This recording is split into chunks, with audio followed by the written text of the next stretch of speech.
Número 3. Beverly J. Potter Mintz.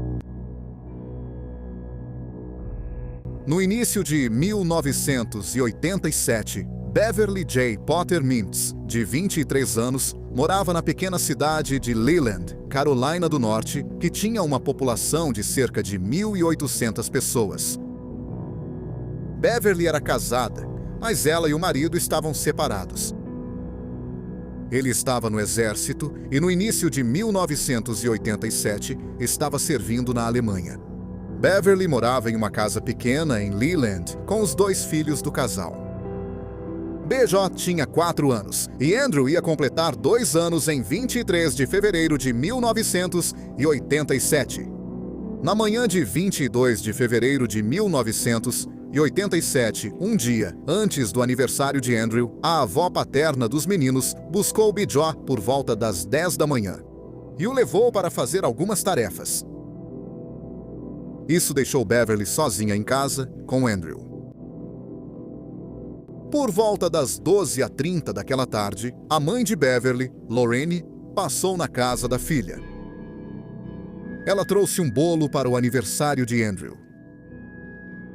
Quando Lorraine chegou à porta da frente da casa da filha, ela a encontrou destrancada e achou isso estranho. Ao abrir a porta, ela bateu nela. Ela não obteve resposta, mas ouviu seu neto choramingando em algum lugar nos fundos da casa. Lorraine foi até o quarto dos fundos, que estava salpicado de sangue. Ela encontrou Andrew chorando, mas ele estava ileso. Beverly estava deitada na cama com uma fronha sobre a cabeça, e suas mãos estavam amarradas atrás das costas. Lorraine tirou a fronha da cabeça de Beverly, e ela começou a gritar.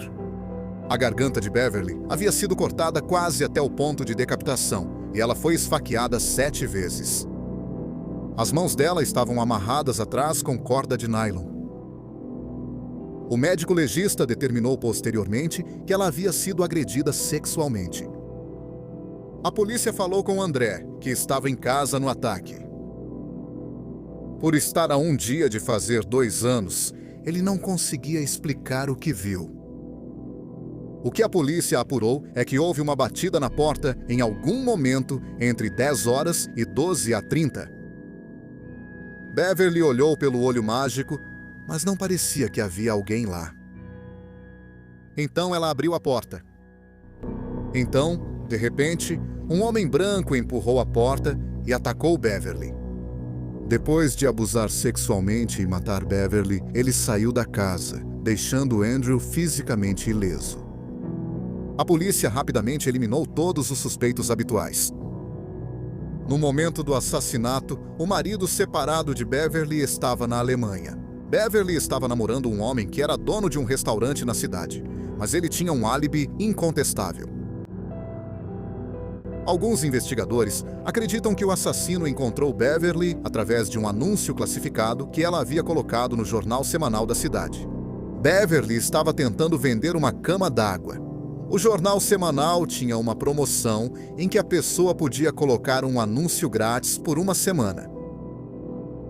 Ela não vendeu a cama na semana após o anúncio ser publicado, então Beverly colocou o anúncio novamente.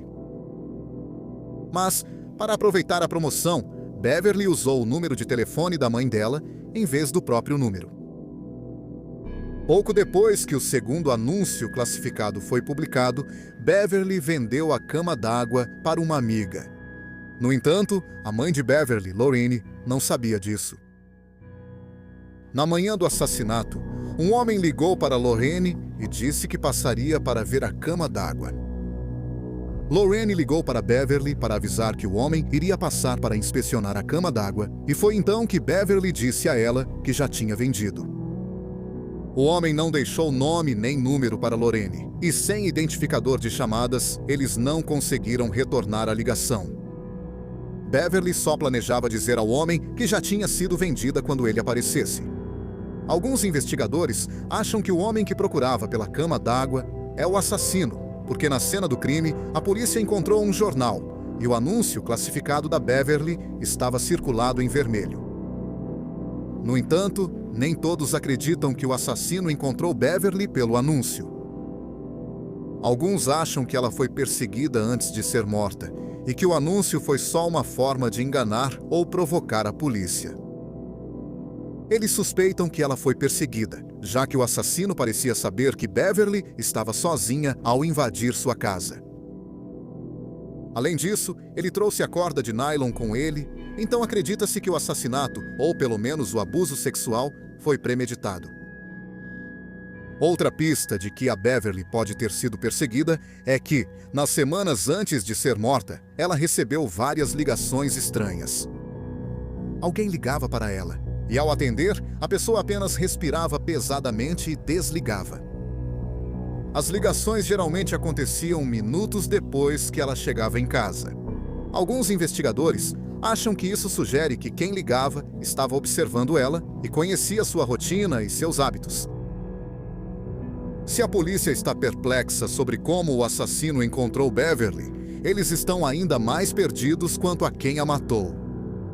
Cerca de 6 anos depois que Beverly foi assassinada, seu ex-marido e pai de seus 2 filhos, William Mintz, morreu por asfixia causada por monóxido de carbono. Ele tinha 29 anos de idade. A família de Beverly diz que um dia espera conseguir justiça, mas sabe que isso nunca vai curá-los ou compensar a dor que tiveram que suportar. Número 2. Scott Fosnot e Sean Bauer. Ford é uma pequena cidade no condado de Butler, na Pensilvânia. Ela tem uma população de cerca de 2.000 pessoas. 2 dos moradores da cidade eram Scott Fosnot e Sean Bauer. Os meninos foram vizinhos por anos e estudaram nas mesmas escolas. Tanto Scott quanto Sean gostavam de motos de trilha, pescar e sair com os amigos. Ao longo de suas vidas, eles foram amigos de idas e vindas. Em 16 de julho de 2002, os 2 garotos estavam a apenas uma semana de completarem 16 anos. Eles passaram a noite de 16 de julho em um lago local com vários amigos. Ambos beberam um pouco de álcool, mas nenhum dos 2 ficou bêbado. Após o lago, foram à casa de um amigo, cerca de 2,5 km de onde moravam. Por volta da 1h30 da manhã, Sean e Scott começaram a caminhar para casa. Para chegar em casa, eles precisavam andar por uma estrada rural escura chamada Cash Dollar Road. Por volta da 1h50 da manhã, uma ligação foi feita para o serviço de emergência. Alguém dirigindo pela Cash Dollar Road encontrou 2 corpos deitados no meio da estrada. A polícia e os paramédicos chegaram alguns minutos depois. Eles encontraram tanto Scott quanto Sean deitados na estrada, a cerca de 1 metro um do outro. Scott já estava morto. Sean foi levado para o hospital, mas infelizmente ele foi declarado morto 90 minutos depois de ter sido encontrado. A polícia ficou imediatamente perplexa com a cena do crime. Os meninos foram encontrados deitados na estrada, a cerca de 60 metros de uma poça de sangue. Scott, que foi declarado morto no local, morreu devido a um trauma contuso no tórax. Seus ferimentos incluíam uma aorta rompida e um rim dilacerado. Seus ferimentos eram compatíveis com o impacto de um veículo grande, possivelmente um caminhão. Sean, por outro lado, morreu devido a 2 ferimentos na cabeça que esmagaram seu crânio. Ele não tinha ferimentos em nenhuma outra parte do corpo. Uma lesão na cabeça sem qualquer outro ferimento não é compatível com um atropelamento. Em quase todos os outros casos, o pedestre sofre outro tipo de ferimento. Pelos ferimentos deles, há 2 teorias sobre o que ocorreu com Scott e Sean naquela estrada escura na noite de verão. A primeira é que Scott foi atingido por um veículo, como um caminhão grande, e foi arrastado por cerca de 60 metros. O motorista, ou alguém mais no carro, matou Sean atingindo-o na cabeça, com algum objeto desconhecido, porque não queria que houvesse testemunhas de que ele atropelou Scott. A família de Sean não está convencida de que foi isso que aconteceu. porque disseram que Sean era um lutador e ele não tinha nenhum ferimento de defesa. Ele só sofreu 2 ferimentos na cabeça que esmagaram seu crânio. A segunda teoria é que Scott foi atingido pelo veículo e Sean foi atingido na cabeça por algo que estava sobressaindo do veículo, como um retrovisor lateral. No entanto, esse cenário também apresenta uma série de problemas. Além dos ferimentos no peito de Scott, não há evidências de que os garotos tenham sido atingidos por um veículo. Geralmente, quando um veículo atinge alguém, ele fica danificado e deixa vestígios no local do acidente. Na área onde os corpos foram encontrados, não havia marcas de derrapagem ou rastros de pneus, e a polícia não encontrou nenhum vidro quebrado ou peça de veículo. Outro problema decorre do fato de que os 2 garotos foram encontrados a 60 metros de uma poça de sangue. Acredita-se que Scott foi atingido por um veículo, onde o sangue foi encontrado e arrastado pelo veículo até o local onde seu corpo foi encontrado. Mas Scott não tinha marcas ou ferimentos que indicassem que havia sido arrastado. Os 2 garotos também foram achados deitados juntos. Se Scott foi arrastado por 60 metros como Sean acabou deitado perto dele, Sean teve apenas 2 ferimentos na cabeça, então certamente não foi arrastado pelo veículo. A polícia não tem absolutamente nenhuma explicação de como os corpos acabaram próximos um do outro. Infelizmente, como tão poucas evidências foram encontradas na cena do crime, a polícia não está apenas perplexa sobre o que matou os garotos. Eles estão completamente sem saber quem os matou. Eles não sabem se foi atropelamento ou se os garotos foram alvo de alguém. A polícia acredita que o assassino era uma pessoa local, porque a estrada onde os garotos foram mortos é uma estrada remota que geralmente só é usada por pessoas que moram na região. As famílias de Sean e Scott disseram que a maior preocupação delas não é descobrir quem os matou. Eles disseram que realmente só querem saber o que aconteceu naquela noite e como os garotos morreram. Como não foram encontradas muitas evidências físicas na cena do crime, a polícia acha que a única maneira de resolver o caso é se alguém aparecer com informações. Se ninguém aparecer, a identidade da pessoa que matou Scott Fosnot e Sean Bauer e como eles morreram continuará sendo um mistério. Número 1. Os 8 de Jeff Davis. Com uma população de pouco mais de 10 mil pessoas, Jennings é a maior cidade do paróquia de Jefferson Davis, que fica no sudoeste da Louisiana. Jennings também é palco de uma série de mistérios estranhos que começaram em maio de 2005.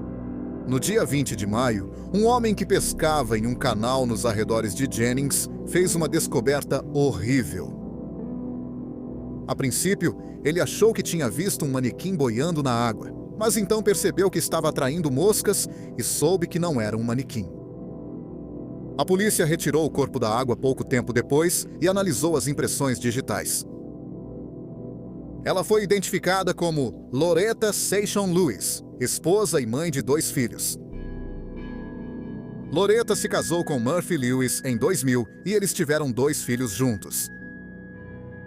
Um filho nasceu em 1999 e o outro nasceu em 2003.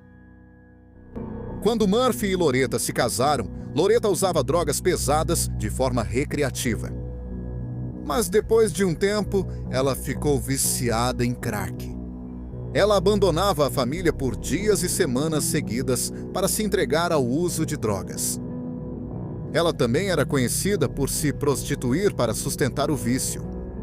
No último dia em que Loretta foi vista com vida, ela estava na companhia de um cafetão e traficante conhecido por sua violência chamado Frankie Richard. Mais tarde, naquele mesmo dia, Loretta estava usando drogas em um quarto no Bordeaux Inn, que era um motel decadente em Jennings.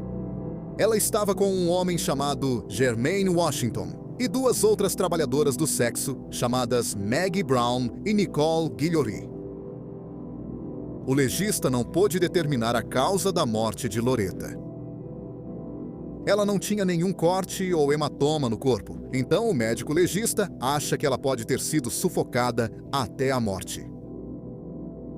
Nas semanas após o assassinato de Loretta, ninguém foi preso. A família de Loretta achava que a polícia não investigou o assassinato adequadamente. O marido de Loretta, Murphy Lewis, ficou chocado porque a polícia nem sequer o entrevistou.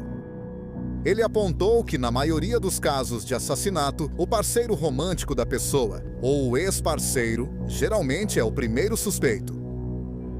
Mas a polícia nunca falou com ele. Pouco mais de um mês depois que o corpo de Loretta foi encontrado, em 18 de junho de 2005, 3 homens encontraram o corpo de uma mulher no Canal Aguilar, ao sul de Jennings. O corpo foi identificado como sendo de Ernestine Patterson, de 30 anos. Ela claramente havia sido vítima de homicídio. Havia 3 cortes em seu pescoço. Assim como a primeira vítima, Ernestine era uma trabalhadora do sexo que morava em Jennings. Desta vez, a polícia tinha suspeitos. Eles eram Byron Chad Jones e Laura Nixon, 2 moradores de Jennings.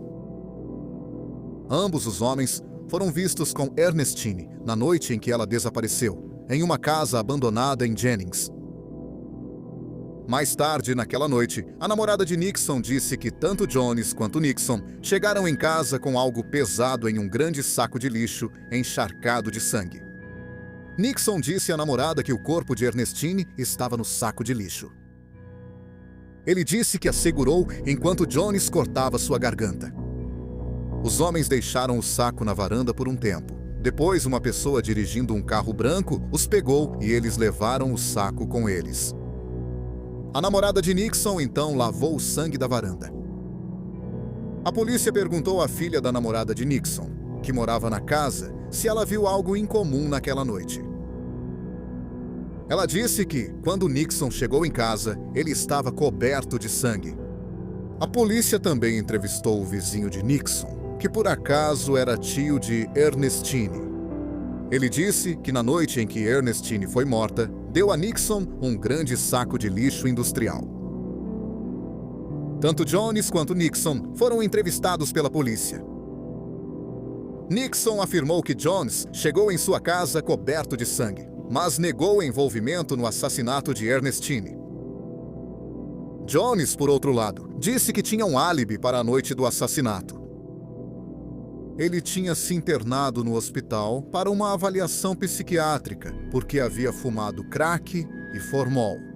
Mas, pelo horário em que ele se internou, a polícia achou que ele teve tempo para matar Ernestine. Em abril de 2006, quase um ano depois que Ernestine foi morta, tanto Jones quanto Nixon foram presos por assassinato. As acusações contra os 2 homens foram retiradas por falta de evidências físicas para levar o caso a julgamento. Mais uma vez, a polícia foi acusada de não investigar o crime adequadamente. Por exemplo, eles não testaram as frestas entre as tábuas da varanda de Nixon em busca de sangue até 18 meses após o assassinato. Ao fazerem o teste para detectar sangue, nada foi encontrado.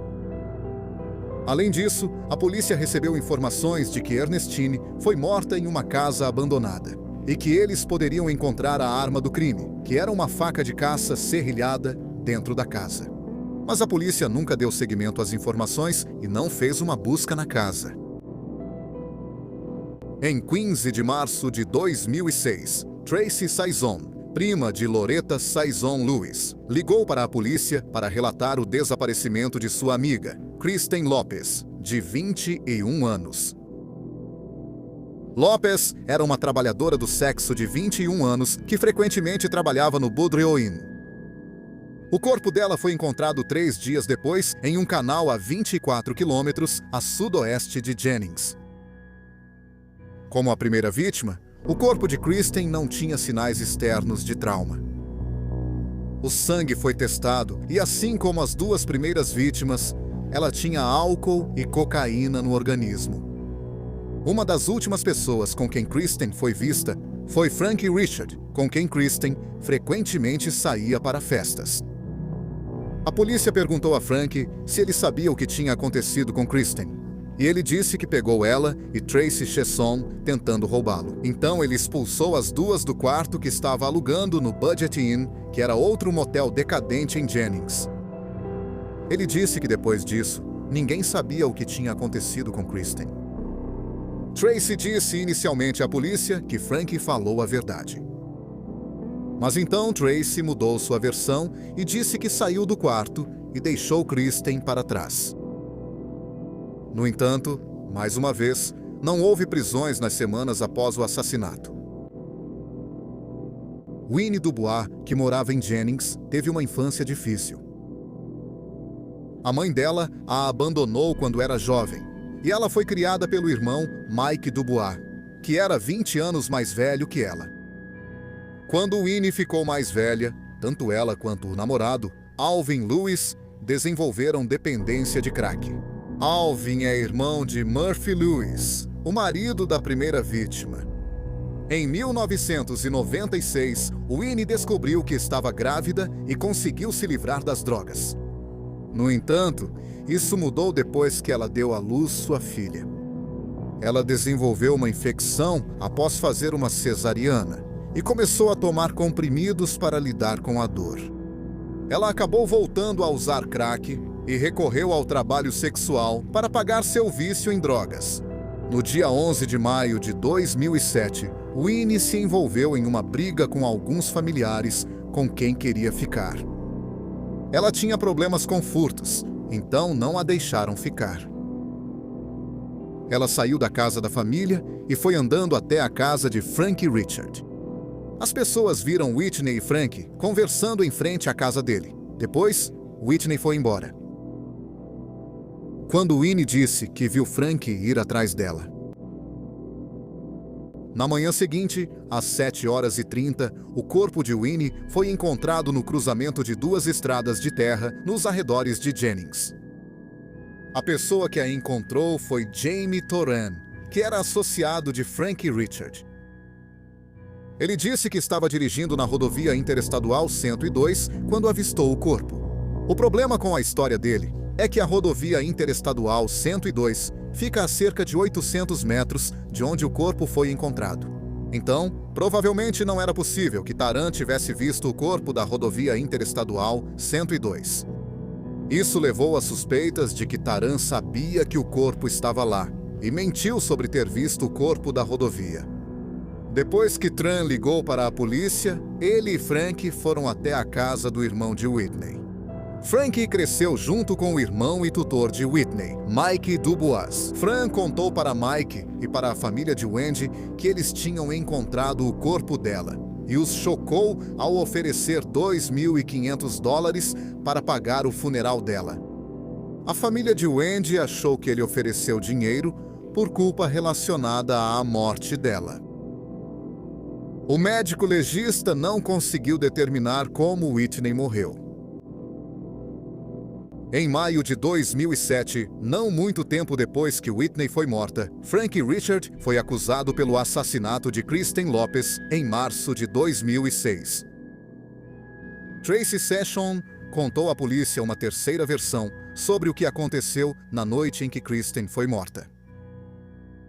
Tracy afirmou que Frank espancou Kristen e depois a arrastou para o canal, segurando sua cabeça debaixo d'água até que ela parasse de se mexer. Sem evidências físicas para apoiar as alegações, as acusações contra Frank foram retiradas semanas depois. Quase 2 anos antes de Kristen Lopes ser morta, ela foi testemunha de uma operação policial controversa em uma casa em Jennings. A casa era alugada por um homem chamado Harvey Lee Burley. Burley e seu parceiro, Mike DeWitt, irmão de Winnie que a criou, vendiam analgésicos na casa. Durante a batida policial, que aconteceu em 20 de abril de 2005, Leonard Crochet, de 43 anos, foi baleado e morto. O policial que atirou nele afirmou que Crochet estava tentando pegar algo nas calças, então ele atirou. Mas acabou que Crochet estava desarmado. Amigos e familiares de Crochet dizem que a polícia queria que ele vendesse drogas para eles, mas ele se recusou. Em 25 de julho de 2007, 4 meses após Kristen ter sido morta e cerca de 2 meses após Whitney ter sido morta, Burley foi encontrado morto a facadas em sua casa. Pouco antes de morrer, Burley disse ao irmão de Whitney, Mike Duval, que tinha informações sobre quem matou Whitney e as outras trabalhadoras do sexo. Mas seja lá o que Burley sabia, ele levou esse segredo para o túmulo. 10 meses após o assassinato de Burley, em 28 de maio de 2008, Laconia Chantel Brown, de 23 anos, conhecida como Muggy, foi até a casa da avó em Jennings com uma sacola cheia de roupas. Meg disse que ela ia sair para lavar algumas roupas. A avó de Huggy achou isso estranho, porque ela tinha uma máquina de lavar e uma secadora em casa. Mas ela não disse nada para Meg, nem tentou impedi-la de sair. Horas depois, às 2 da manhã, um policial dirigia por uma estrada de terra e numa trilha que levava apenas ao estande de tiro da polícia, encontrou o corpo de Muggy. Sua garganta estava cortada e o corpo encharcado de água sanitária. A água sanitária eliminou várias evidências, como digitais e DNA. Muggy era uma conhecida trabalhadora sexual em Jennings. Ela também tinha ligação com 2 outros assassinatos. Ela estava no quarto do Bordeaux Inn, com Jermaine Washington, que era seu namorado, outra trabalhadora sexual chamada Nicole Guillory, e a primeira vítima, Loretta Saint-Jean-Louis, no dia em que Loretta desapareceu. De acordo com o livro Assassinato no Bayou, de Ethan Brown, suspeita-se que Jermaine Washington foi a pessoa que matou Loretta. Supostamente, ele sufocou Loretta com um travesseiro, enquanto Maggie e Nicole assistiam. Muggy também foi interrogado durante a investigação do assassinato de Ernestine Patterson. Muggy era primo de um dos suspeitos, Lawrence Nixon. De acordo com o livro Assassinato no Bayou, Muggy na verdade viu Nixon e Byron Shad Jones matarem Ernestine. Meg não contou à polícia que viu o assassinato. Disse apenas que achava que Ernestine fora morta por trabalhadores migrantes. Além de testemunhar 2 assassinatos, Meg pode também ter se envolvido em outro crime muito grave que aconteceu em Jennings. Em novembro de 2005, alguns meses após os 2 primeiros assassinatos, Muggy atraiu uma jovem chamada Rosalind Rowe para a casa de Nixon, onde ela foi agredida sexualmente pelo amigo de Nixon, Terrell Parfrey. O pai de Rosalind era um investigador particular chamado Kirk Menard. A mãe era Helene Borg, uma ex-policial de Jennings. Burke era uma das 7 policiais mulheres que estavam processando o ex-chefe de polícia de Jennings, Lucky DeLucy. Antes de ingressar no departamento de polícia de Jennings, DeLucy chefiava a força-tarefa de crimes violentos na paróquia de Caucasieu, a oeste da paróquia de Jefferson Davis.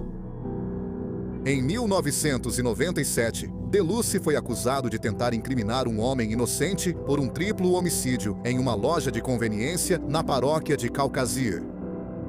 Acredita-se que ele tentou incriminar um homem inocente porque havia muitas evidências indicando que o filho do xerife da paróquia de Caucasieu era o verdadeiro assassino. Lucy também foi acusado de abusar sexualmente de uma menina de 4 anos. No entanto, as acusações de abuso sexual nunca tiveram prosseguimento pelo departamento do xerife ou pelo escritório do promotor público. No outono de 2000, DeLucy foi nomeado chefe de polícia de Jennings e a controvérsia o acompanhou. Como chefe de polícia, ele foi acusado de assediar sexualmente e agredir sexualmente as policiais. Ele ameaçava usar violência se elas não obedecessem às suas exigências e depois as humilhava quando obedeciam. Isso levou 7 policiais mulheres, incluindo Colelle Borg, a entrarem com um processo contra DeLucy e vários outros policiais homens da polícia de Jennings. O processo ainda estava pendente quando a filha de Borg foi agredida sexualmente. Supostamente, Terrell Parfrey, que foi acusado de agredir sexualmente a filha de Borg, Rosalind Rowe, deu algumas drogas para Muggy atrair Rosalind até a casa de Nixon. E depois deu algumas drogas para Nixon, como pagamento por usar a casa dele. Alfred foi preso pela agressão sexual, mas as acusações contra ele foram retiradas quando as testemunhas se recusaram a depor. O pai de Rosen, Kirk Leonard, disse que todas as testemunhas foram intimidadas a não depor. Após o ataque à sua filha, Menard, que era investigador particular, começou a investigar os assassinatos das mulheres em Jennings. Em 9 de junho de 2007, houve outro tiroteio polêmico no condado de Jefferson Davis. Stephen Gunther foi morto por um agente do xerife chamado Terry Guillory, depois que a polícia foi chamada à casa de Gunther em Lake Arthur, Louisiana. Terry Guillory não era uma escolha para ser chamado à cena porque ele era o diretor da cadeia da paróquia. Hunter e sua namorada estavam discutindo e um dos vizinhos chamou a polícia. Quando a polícia chegou, Gunther e sua namorada disseram que não precisavam de ajuda. Sim, de alguma forma a situação piorou. Terry Guillory foi chamado ao local e entrou na casa do casal. Terry disse que Gunther atirou várias vezes contra ele com uma arma de fogo, e então ele revidou. No entanto, o médico legista achou que havia uma encoberta, porque Gunther não tinha nenhum resíduo de pólvora nele. Se Gunther realmente tivesse atirado em Terry, haveria resíduo de pólvora em suas mãos ou em suas roupas, mas não havia nenhum. Antes de Gunther se mudar para Lake Arthur, ele morava em um parque de trailers em Jennings, perto do Boudreaux Inn. Ele era alcoólatra e viciado em crack, e conhecia as mulheres assassinadas de beber e usar drogas em um bar de quinta em Jennings. Gunther conhecia a polícia porque frequentava o bar onde policiais e o pessoal de Jennings iam.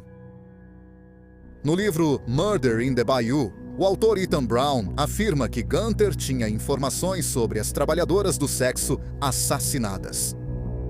O policial que atirou em Gunther, Terry Guillory, era o diretor da cadeia em Jefferson Davis Parish. Terry foi acusado de agredir sexualmente prisioneiras e permitia que outros policiais também agredissem sexualmente as mulheres. Supostamente, Terry administrava a prisão como um bordel. Membros de alto escalão da força policial e do departamento do xerife, junto com outros clientes, visitavam a cadeia para fazer sexo com as trabalhadoras do sexo que estavam presas. Uma testemunha, que era companheira de cela de Loretta St. Jean-Louis, disse que Terry entrou na cela delas e fez sexo com Loretta. Então, em dezembro de 2007, duas mulheres sentaram-se para uma entrevista com Jesse Ewing, um sargento do departamento de polícia de Jennings. Ewing era um bom policial e desconfiava de outros oficiais da corporação. Ele frequentemente percebia que drogas e dinheiro sumiam da sala de evidências. Ewing gravou sua entrevista com as duas mulheres. As duas mulheres disseram que estavam conversando com a sobrinha de Frank Richard, Anna Connor, e Connor disse a elas que estava lá quando Frank matou Kristen Lopez. Depois de matar Kristen, Frank colocou o corpo dela em um barril e o carregou em uma caminhonete. Após se livrar do corpo, ele vendeu a caminhonete a um policial chamado Sr. Warren pelas mulheres. Sr. Warren era o chefe de investigação criminal do departamento do xerife do condado de Jefferson Davis, Warren Gary. As mulheres também contaram a Ewing que Hannah Connor disse a elas que ajudou Frank a afogar Whitney Duval. Depois de se livrar do corpo, ele mais uma vez vendeu o veículo para o oficial Warren. Ewing conseguiu validar algumas das coisas que as mulheres disseram. Descobriu-se que Warren realmente comprou uma caminhonete de uma mulher chamada Connie Seiler em 29 de março de 2007, cerca de 12 dias depois que Lopes foi morto. Seiler também era trabalhadora do sexo e deixou Kristen no quarto de motel de Frank no dia em que ela desapareceu. Warren Gary ficou com a caminhonete por menos de 3 semanas. Ele comprou a caminhonete por $8.748,90, mas conseguiu vendê-la por $15.500. Ambos os preços de compra estavam bem acima do valor de tabela. Mas, para quem Warren Gary vendeu a caminhonete e como ele conseguiu quase 100% de retorno sobre o investimento, é um mistério. Depois de entrevistar as duas mulheres, o sargento Ewing entregou a gravação para Kirk Bernard, o investigador particular que estava investigando os assassinatos. Leonard levou as fitas para o FBI. Depois que o FBI recebeu as fitas, Ewing, que tem um histórico impecável, foi demitido por má conduta sexual. Uma das mulheres que ele entrevistou disse que ele tocou nela de forma sexual durante a entrevista. Embora não houvesse nenhuma evidência disso na gravação, Ewing foi demitido após 20 anos na corporação. Enquanto isso, Warren Gary foi promovido e colocado no comando da sala de evidências. Mas não está claro se alguma dessas coisas está ligada ao assassinato de Maggie Brown. De acordo com o livro Murder in the Bayou, pouco antes de Maggie ser morta, um criminoso de Jennings chamado Irving Edwards estava procurando por ela porque acreditava que ela havia roubado $3.000 dele. No dia em que Maggie foi morta, ela havia comprado uma passagem de ônibus para Washington, D.C., e estava sendo levada até a rodoviária por Ricardo Williams, que era associado de Frankie Richard. Supostamente, Tracy Chaisson também estava no veículo. Em determinado momento, Ricardo Williams e Maggie começaram a discutir e Williams cortou a garganta dela. Williams então ligou para Irving Edwards e ele se livrou do corpo. Em 11 de setembro de 2008, 5 meses após a morte de Maggie, caçadores acharam o corpo de uma mulher em decomposição numa área arborizada cerca de 1 quilômetro ao sul de onde Maggie foi encontrado. Os restos estavam quase esqueléticos, então o corpo não pôde ser identificado imediatamente. A causa da morte também não foi determinada. Alguns dias depois que o corpo foi encontrado, um homem chamado Russell Carrier ligou para o escritório do promotor e disse que viu 3 homens saindo da floresta onde o corpo foi encontrado. Um deles era Ricardo Williams, que era associado de Frankie Richard e o homem que supostamente matou Maggie Brown. Em uma observação à parte, em 2010, Russell Carrier morreu ao ser atropelado por um trem em um aparente suicídio. Porém, a família afirmou que ele não estava deprimido nem tinha tendências suicidas. Mas em outubro de 2010, ele aparentemente simplesmente se deitou nos trilhos e deixou o trem passar por cima dele. Pouco tempo depois que o corpo da mulher foi encontrado na floresta, os pais de Crystal Zino, que morava em Lake Arthur, Louisiana, tiveram um encontro estranho com o diretor da prisão do condado de Jefferson Davis, Terry Guillory. Crystal Zeno tinha 24 anos e era mãe de uma criança. Assim como as outras 5 mulheres mortas, Crystal era uma trabalhadora do sexo viciada em crack. A família dela registrou o desaparecimento menos de 2 semanas antes do corpo ser encontrado, após dias sem contato. Crystal morava em Lake Arthur, mas se mudou para Jennings alguns meses antes de desaparecer. Em Jennings, ela dividia seu tempo entre 2 casas diferentes. Às vezes, ela ficava com Brittany Gary, de 17 anos, e com a mãe de Brittany, Teresa. Outras vezes, ela morava com Frankie Richard. Depois que o corpo foi encontrado, mas antes de ser identificado positivamente, Terry Guillory foi até a casa dos pais de Crystal e disse a eles que um corpo havia sido encontrado e que era o corpo de Crystal. Enquanto conversava com os pais dela, sem ser questionado, Terry disse: "Eu não a matei." Os pais dela perguntaram a Terry como ele sabia que era o corpo de Crystal. Eles tinham ouvido que um corpo foi encontrado, mas achavam que estava muito decomposto para ser identificado. Terry disse a eles que sabia que era Crystal porque reconheceu a tatuagem em uma área íntima do corpo dela. Isso chocou os pais de Crystal, porque eles achavam que a única maneira de Terry saber disso era se ele tivesse tido relações sexuais com ela. Então, eles o acusaram de ter tido relações com ela. Terry não confirmou nem negou e então inventou uma desculpa para ir embora. 2 meses depois que o corpo foi encontrado, exames confirmaram que o corpo era de Crystal Zeno. Em 2 de novembro de 2008, a ex-colega de quarto de Crystal, Brittany Gary, de 17 anos, foi a uma loja de $1 para comprar créditos para o celular. Recentemente, Brittany havia desenvolvido um vício em crack e começou a se prostituir. Brittany não voltou da loja e sua mãe, Teresa, registrou o desaparecimento dela na noite seguinte.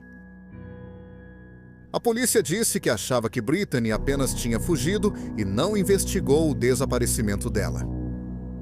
Eles disseram isso mesmo com outras 6 trabalhadoras do sexo tendo sido mortas nos últimos 3 anos e meio, e Brittany tinha ligação com 3 das vítimas. Brittany era muito amiga da 4ª vítima, Muggy Brown. Ela morava com Crystal Zeno, a 5ª vítima, e a mãe dela era prima da 3ª vítima, Kristen Lopes. Além disso, Teresa, a mãe de Brittany, conhecia todas as 6 mulheres. Depois de alguns dias, Brittany ainda não tinha sido encontrada. Então, a família dela formou seu próprio grupo de busca, e todos os dias eles procuravam por ela. Eles não receberam nenhum apoio do Departamento de Polícia de Jennings, nem do Departamento do Xerife de Jefferson Davis. 13 dias depois do desaparecimento de Brittany, o corpo dela foi encontrado deitado em uma estrada de terra em um campo de arroz. A polícia de Jennings foi alertada, e pela primeira vez desde o início dos assassinatos, o FBI foi chamado.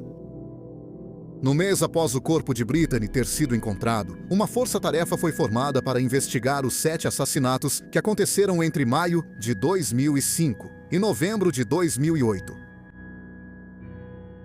A polícia disse que não tinha nenhum suspeito no assassinato de Brittany, mas assim como a maioria das outras vítimas, Brittany também tinha algumas ligações com Frank Richard.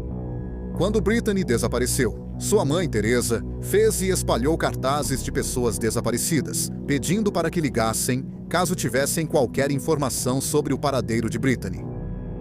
O número de telefone que ela colocou nos cartazes era o número de Hannah Connor, sobrinha de Frank. Connor disse à polícia que ela e Teresa eram amigas próximas. Teresa também cuidou do irmão de Frank enquanto ele se recuperava de um câncer de cólon. Uma pessoa que foi acusada de envolvimento no assassinato de Brittany foi o delegado adjunto do xerife da paróquia de Jefferson Davis, Danny Barry. Barry supostamente tinha um trailer secreto e o interior dele estava coberto com plástico filme. Também havia correntes penduradas no teto. Supostamente, todos os dias Barry levava uma trabalhadora do sexo para o trailer. Uma das suas trabalhadoras do sexo favoritas era Brittany. Frank Richard também conhecia Danny Barry. Segundo uma testemunha à força-tarefa, Barry e Frank fumaram crack juntos. Outra testemunha disse que Barry achava que Brittany sabia demais sobre o que estava acontecendo em Jennings.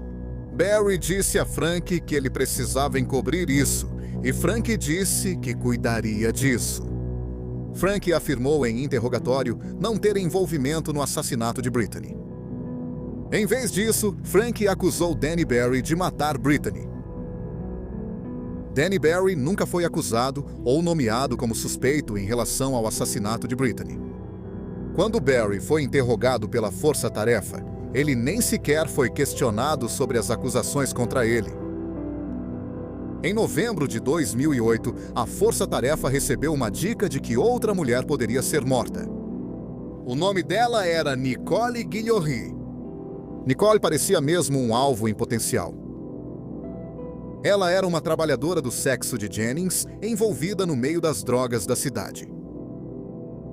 Ela supostamente estava no quarto quando a primeira vítima, Loretta Chason Lewis, foi morta por Jermaine Washington. O primo dela era Terry Guillory, o delegado adjunto do xerife que administrava a cadeia da paróquia. Nicole tinha um namorado com antecedentes criminais.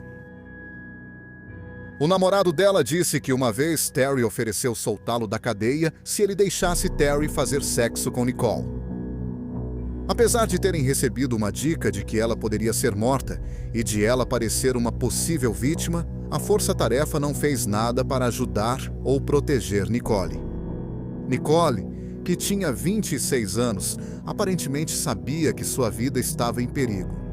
Nicole disse à mãe que achava que estaria morta antes de completar 27 anos. Em 19 de agosto de 2009, 2 semanas antes de seu aniversário de 27 anos, a mãe de Nicole registrou seu desaparecimento. A família dela não havia nem tinha notícias dela há 4 dias.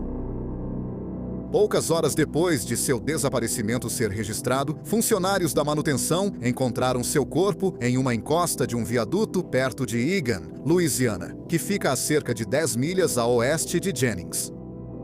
Assim como todas as outras vítimas, Nicole tinha álcool e drogas em seu organismo quando morreu. Além disso, assim como em 5 das outras vítimas, não houve uma causa oficial de morte. Acredita-se que ela morreu por asfixia. Após a morte de Nicole Guillory, cessaram os assassinatos de trabalhadoras do sexo em Jennings. No papel, o caso do Jeff Davis 8 parece ser obra de um serial killer. Todas as vítimas eram trabalhadoras do sexo e tinham idades semelhantes. 6 das mulheres provavelmente foram asfixiadas até a morte, e as outras 2 tiveram suas gargantas cortadas. Além disso, todos os corpos foram descartados em um lugar diferente de onde foram mortas. Mas é claro, a sequência de assassinatos é muito mais complicada do que... Então, o que exatamente aconteceu em Jennings, Louisiana? Para tentar entender melhor o que aconteceu, vamos analisar vítima por vítima. A primeira vítima foi Loretta Chason Lewis, que morreu em 17 de maio de 2005. Mais cedo, no dia em que morreu, ela se encontrou com Frank Richard. O autor de Murder in the Bayou, Ethan Brown, diz que Loretta foi sufocada até a morte por Jermaine Washington na presença de sua namorada, que também foi a 4ª vítima, Muggy Brown, e da 8ª vítima, Nicole Guillory. Também há algumas especulações de que Loretta teve uma convulsão e isso levou à sua morte. Em vez de pedir ajuda, Jermaine Washington, Muggy Brown e Nicole Guillory simplesmente descartaram o corpo. A segunda vítima foi Ernestine Patterson, que foi morta cerca de 1 mês depois que Loretta foi assassinada. Suspeita-se que ela foi morta por Lawrence Nixon e Byron Chad Jones. Muggy Brown supostamente testemunhou o assassinato. A terceira vítima foi Kristen Lopes, que foi morta em março de 2007. Kristen foi testemunha da operação policial de abril de 2005, onde Leonard Crochet foi morto. Ela foi a primeira testemunha da operação a ser morta, e meses depois, uma segunda testemunha da operação, Harvey Lee Burley, foi morto a facadas. A última vez que alguém viu Kristen viva, ela estava no quarto de hotel de Frank Richard. Uma testemunha disse à força-tarefa que Frank ficou bravo com Kristen porque queria que ela fizesse sexo oral nele e ela recusou. Então Frank a espancou e depois forçou Tracy Chason, prima de Loretta, a afogá-la em um balde. Após a morte dela, descartaram o corpo e roubaram o caminhão usado para levá-lo até Warren Gary, agente do departamento do xerife. Frank chegou a ser acusado pelo assassinato de Kristen, mas as acusações foram retiradas algumas semanas depois. A próxima a morrer foi Whitney Dubois, que foi assassinada em maio de 2007. Uma pessoa que estava em um programa de reabilitação de drogas com Frank Richard disse que Frank falava abertamente sobre o assassinato de Whitney e sobre a reabilitação. Supostamente, Frank disse que ele e Whitney estavam usando drogas, e então ele ficou com raiva. Ele disse que estrangulou Whitney até a morte, e então chamou Jamie Toran para ajudá-lo a se livrar do corpo. Toran, então, relatou ter encontrado o corpo horas depois. A quarta vítima, que foi morta em maio de 2007, foi Muggy Brown. Muggy supostamente testemunhou os assassinatos das duas primeiras vítimas, Loretta Chason Lewis e Ernestine Patterson. Muggy era namorado de Jermaine Washington, que supostamente matou Loretta. Alguns dias antes de Muggy ser morto, um criminoso local chamado Irving Edwards foi procurar Muggy e Washington porque achava que eles tinham roubado $3.000 dele. Edwards encontrou Washington e o confrontou, e Washington disse a ele que Muggy tinha roubado o dinheiro. Muggy descobriu que Edwards estava procurando por ela e decidiu sair da cidade. Ethan Brown diz que acredita que um associado de Frank Richard, chamado Ricardo Williams, levou Muggy até a rodoviária. Tracy Chason também estava no veículo. No veículo, Ricardo Williams começou a discutir com Muggy e acabou cortando a garganta dela. Williams então ligou para Irving Edwards, que estava procurando por Muggy, e foi ele quem se livrou do corpo. Muggy também disse a vários membros da família que se algo acontecesse com ela, o namorado dela, Jermaine Washington, provavelmente estaria envolvido. Então, 5 meses depois, Crystal Zeno foi morta. Na época em que foi morta, Crystal estava ficando na casa de Frank Richard. Ethan Brown disse que, na noite em que ela desapareceu, associados de Frank Richard a buscaram. Os homens eram Eugene Ivory, Tyson Moulton e Ricardo Williams. Supostamente, eles a levaram para o mato, onde a estrangularam. O assassinato de Crystal foi seguido pelo de Brittany Gary menos de 3 semanas depois. Suspeita-se que o vice-xerife Danny Barry esteve envolvido no assassinato dela. Uma testemunha disse à força-tarefa que Barry e Frank Richard trabalharam juntos no assassinato. Barry disse a Frank que precisava que algo fosse encoberto e Frank foi quem matou Crystal fisicamente. E, finalmente, há o assassinato de Nicole Guillory, que aconteceu em novembro de 2009. Esse assassinato é o mais misterioso. A família dela acredita que a polícia de Jennings esteve envolvida em seu assassinato. Nenhum suspeito jamais foi apontado no caso dela. Um nome que você provavelmente percebeu que foi mencionado ao longo do vídeo foi Frank Richard. Aconteceu que 7 das 8 vítimas conheciam Frank e algumas até moravam com ele.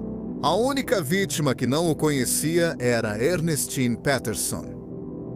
Além disso, em vários casos, Frank foi a última pessoa vista com uma vítima. Frank foi acusado pelo assassinato de Kristen Lopes, mas as acusações foram depois retiradas.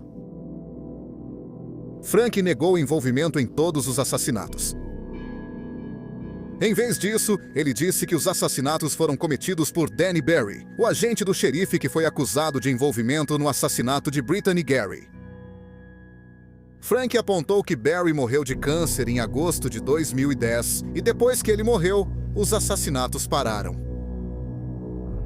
Mas nem todo mundo acredita em Frank. Ele era amigo de 7 das vítimas e, em vários casos, foi a última pessoa a vê-las vivas. Além disso, várias testemunhas disseram à força-tarefa que Frank estava envolvido em pelo menos alguns dos assassinatos. A pergunta é: por que Frank nunca foi processado por nenhum dos assassinatos? Bem, Frank tinha uma relação em comum com o departamento de polícia de Jennings e o gabinete do xerife de Jefferson Davis. Antes mesmo das mortes das mulheres, o relacionamento de Frank com as autoridades em Jennings já era estranho. Acredita-se que, em 1990, Frank e um agente do xerife roubaram 300 libras de maconha da sala de evidências do departamento do xerife. Entre maio de 2005 e agosto de 2009, quando as mulheres estavam sendo mortas, Frank foi preso 3 vezes. E em cada uma delas, ele corria o risco de pegar uma pena de prisão pesada. Isso incluía ser acusado do assassinato de Kristen Lopes. Mas todas as vezes as acusações foram retiradas porque havia um problema com as provas, ou as provas sumiram. Mesmo depois que a força-tarefa foi formada, Frank parecia manter seu relacionamento duvidoso com as autoridades. Por exemplo, Frank recebeu chaves do escritório da força-tarefa. Algumas pessoas acreditam que as autoridades fecharam os olhos para as ações de Frank porque ele tinha informações comprometedoras sobre membros da polícia e do departamento do xerife. Testemunhas relataram que policiais e agentes do departamento do xerife tiveram relações sexuais com as trabalhadoras do sexo assassinadas. Em alguns casos, eles tiveram relações sexuais com as mulheres dentro da cadeia da paróquia de Jefferson Davis, que fica em Jennings. Além disso, as 8 mulheres mortas eram informantes da polícia. A polícia de Jennings era notória por permitir que informantes cometessem crimes em troca de informações sobre outros criminosos. É possível que Frank fosse informante da polícia, que ignorou seus crimes, mas tudo saiu do controle quando ele começou a matar mulheres. Após ele começar a matar mulheres, não conseguiram pará-lo, pois ameaçava revelar o que sabia sobre a polícia e o departamento do xerife. Basicamente, Frank saiu impune dos assassinatos porque tinha a garantia da destruição mútua. Membros da força policial e do departamento do xerife não podiam prendê-lo, porque eles mesmos teriam sérios problemas. Mas pode ser algo muito mais sinistro do que... Várias testemunhas disseram à força-tarefa que membros do departamento de polícia de Jennings e do departamento do xerife de Jefferson Davis pediram para Frank matar algumas das mulheres. De qualquer forma, muitas pessoas acham que se Frank tivesse sido condenado a uma longa pena de prisão, isso poderia ter sido uma péssima notícia para alguns dos policiais, tanto do departamento de polícia quanto do departamento do xerife. Como prova disso, as pessoas apontam que, toda vez que ele era acusado, coincidentemente havia um problema com as evidências que estavam sendo armazenadas no departamento do xerife de Jefferson Davis. Mas se alguma dessas coisas fosse minimamente verdadeira, então algum dos membros da força-tarefa teria descoberto essas estranhezas e as tornado públicas? Bem, de acordo com o FBI, o departamento do xerife da paróquia de Jefferson Davis comandava a força-tarefa. O departamento do xerife do condado de Jefferson Davis fica em Jennings, e muitos dos delegados do xerife foram acusados de irregularidades. O delegado do xerife Warren Gary foi acusado de ser cúmplice após o fato no assassinato de Kristen Lopes, porque ele comprou a caminhonete que supostamente foi usada para transportar o corpo dela. O delegado do xerife Terry Guillory era o diretor da cadeia e foi acusado de dormir com mulheres presas e tratar a cadeia como um bordel. E, por fim, o delegado do xerife Danny Berry foi acusado de envolvimento no assassinato de Brittany Gary. Claramente, havia conflitos de interesse, mas o departamento do xerife ainda foi autorizado a liderar a força-tarefa. Talvez para surpresa de ninguém, a investigação da força-tarefa não levou a nenhuma prisão, e os assassinatos dos 8 de Jeff Davis continuam sem solução. As famílias das vítimas esperam que um dia terão justiça. Mas como já se passaram quase 10 anos desde o último assassinato e nenhuma prisão foi feita, elas duvidam que alguém algum dia será preso pelos assassinatos. Muito obrigado por assistir ao vídeo de hoje. Espero que você tenha achado interessante. Se gostou, por favor, deixe seu like e se inscreva para mais vídeos como este. Além disso, acesse criminallylisted.com, onde você pode sugerir casos, comprar produtos e saber mais sobre podcasts exclusivos. Bom, isso é tudo por hoje. Mais uma vez, obrigado por assistir.